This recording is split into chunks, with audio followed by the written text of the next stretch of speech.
আমি আল্লাহ তাআলা এত সুন্দর একটা চেহারা আকৃতি ধারণ করে বানাইলাম। লোকটা কালো, চেহারাটা কালো, কিন্তু দেখতে বড় মায়া মায়া ভাব। বেলাল রাদিয়াল্লাহু তাআলা কালো ছিলেন, কিন্তু বেলালের চেহারার দিকে তাকাইলে কেমন যেন একটা মায়া মায়া ভাব আসতো, দিলের মধ্যে একটা শান্তি অনুভব হতো। আল্লাহ তাআলা বলেন, লাকাদ খালাকনাল ইনসানা ফী আহসানি তাকওয়ীম। আমি আল্লাহ তাআলা মানুষকে একটা সুন্দর চেহারা ধারণ করে বানাইলাম। কেমন চেহারা বানাইলাম?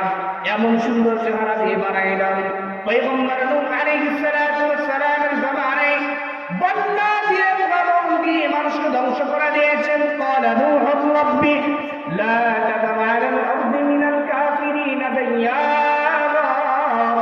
পয়গম্বর নূহ আলাইহিস সালাতু ওয়াস সালাম 950 বছর মানুষের কাছে কাছে দাঁড়িয়ে গিয়ে দ্বীনের দাওয়াত দিয়েছেন, কিন্তু মানুষ দাওয়াত গ্রহণ করে নাই। এত লক্ষ কোটি কোটি কোটি কোটি মানুষ থেকে অল্প কিছু সংখ্যক মানুষ পয়গম্বর নূহ আলাইহিস সালাতু ওয়াস সালামের দাওয়াত গ্রহণ করেছেন।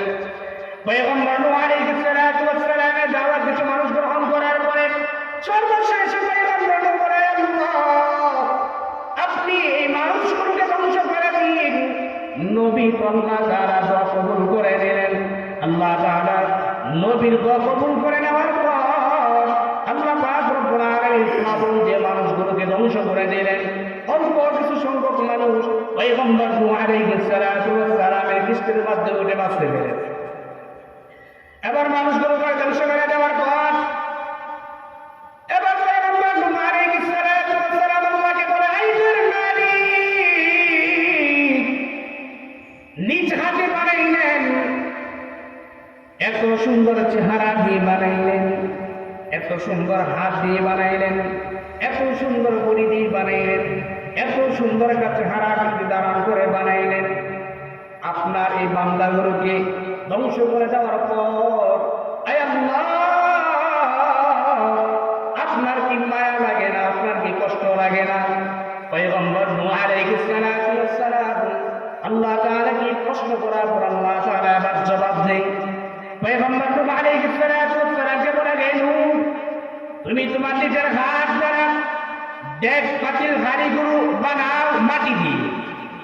আমাদের দেশে যেমন এই যে মাটি দিয়ে মূর্তি বানায় না, ছোট ছোট বাচ্চারা মাটিকে পানি দিয়ে গুলি তারপরে বিভিন্ন রকমের আইটেমের জিনিস বানায়।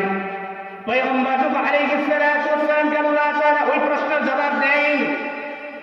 আল্লাহ পাক রব্বুল আলামিন বলেন, পয়গম্বর নূহ আপনি আপনার নিজের হাত দ্বারা দেখ পাতিল হাড়ি এবং এমন কিছু মানুষ বানান, মূর্তির মতো মানুষ বানান। আপনি তো জান দিতে পারবেন না, তবে আপনি দেখ পাতিল হাড়িগুলো বানান। পয়গম্বর নূহ আলাইহিস সালাতু ওয়াস সালাম বানানোর পর বৃষ্টি আসে, আবরণ ঢাকনা দিয়ে ঢেকে দেয়। বৃষ্টি যায়, আবার আবরণ ঢাকনা সরায়। একদিন, দুদিন, 3 দিন, বহুদিন যাব এগুলো শুকানোর পরে আবার শেষে অবশেষে আল্লাহ তাআলার নির্দেশ, এ নূহ আপনি আপনার নিজের হাত দ্বারা এগুলো বানাইলেন, আবার আপনি আপনার নিজের হাত দ্বারা এগুলো ভেঙে ফেলেন। পয়গম্বর নূহ আলাইহিস সালাতু ওয়াস সালাম নিজের হাত দ্বারা আবার এগুলো একটা একটা করে ভাঙা শুরু করলেন। পয়গম্বর নূহ আলাইহিস সালাতু ওয়াস সালাম একটা একটা করে ভাঙা শুরু করার পর এবার নূহ আলাইহিস সালাতু ওয়াস সালামের চোখ দিয়ে উচ্ছ্বসিত হয়, এত পরিমাণ কান্নার আওয়াজ।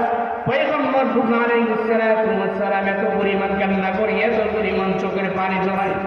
এবার আল্লাহ তাআলা বলে, ও নূহ এবার কেন কান্না করেন? নূহ আলাইহিস সালাতু ওয়াস সালাম বলেন, নিজের হাত দ্বারা বানাইলাম, কত কষ্ট করলাম, রৌদ্র আসলো শুকাইলাম, বৃষ্টি আসলো আবার ঢাকনা দিয়ে রেখে দিলাম, পর্দা দিয়ে রেখে দিলাম, যেন ভিজে না যায়, ভেঙে না যায়, নষ্ট না হয়ে যায়। আয় আল্লাহ, এগুলো আমার নিজের হাত দ্বারা বানতেছি, আমার নিজের কাছে বড় কষ্ট লাগতেছে। আমার নিজের কাছে কষ্ট লাগার কারণে আমার চোখ দিয়ে পানি ঝরতেছে। আল্লাহ পাক রব্বুল আলামিন বলেন, আপনি আমাকে যে প্রশ্ন করেছিলেন, আয় আল্লাহ মানুষ এত সুন্দর চেহারা ধারণ করে বানাইলেন, আপনার কি মায়া লাগে না? আল্লাহ পাক রব্বুল আলামিন বলেন, এই নূহ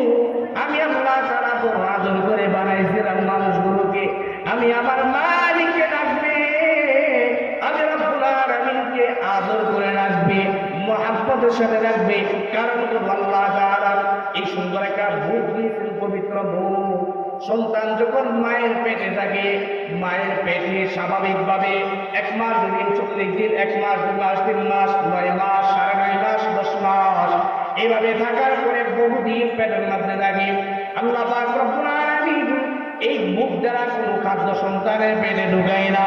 মায়ের নাভির সাথে সন্তানের নাভি অ্যাডজাস্ট করে দিয়ে, নানারে অ্যাডজাস্ট করে দিয়ে খাবার আদান প্রদান করে।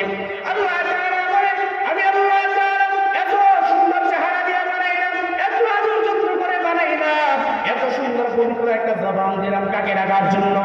আওয়াজ করে বলুন না, কাকে রাখার জন্য? যে আল্লাহকে রাখার জন্য আমি আল্লাহ তাআলা চেষ্টা মতো এত পরিমাণ আদর যত্ন ভালোবাসা দিয়ে বানাইলাম। ওই বান্দা যখন আমি আল্লাহ তাআলাকে রাখতেই না, আল্লাহ পাক রব্বুল আলামিন আল্লাহর আয়াতে বলেন, আফা হাসিবতুম আন্নামা খালাকনাকুম আবাতান ওয়া আন্নাকুম ইলাইনা লা তুরজাউন। এর মানুষ, তুমি কি এটা মনে করেছো? তুমি কি এটা ধারণা করেছো যে আমি আল্লাহ তাআলা তোমাকে অনর্থক বেহুদাই বানিয়েছি? না, অনর্থক বেহুদাই বানাই নাই, একটা কাজের জন্য বানিয়েছি। ওমা খালাকাতুল জিন্না ওয়াল ইনসা ইল্লা লিয়াবুদুন, কার ইবাদত করার জন্য। আল্লাহ আওয়াজ করে বলুন না, কার ইবাদত করার জন্য। যে আল্লাহর ইবাদত করবো, সে আল্লাহকে ভয় করবো কি করবো না? অবশ্যই ভয় করবো। যে আল্লাহর ইবাদত করার জন্য আল্লাহ তাআলা বানিয়েছেন, সে আল্লাহকেই তো ভয় করতে হবে, সে আল্লাহর দাসত্বই করতে হবে, সে আল্লাহর গোলামি করতে হবে। এজন্য আল্লাহ তাআলাকে ভয় করতে হবে। আল্লাহ তাআলাকে কি করতে হবে ভাই? ভয় করতে হবে।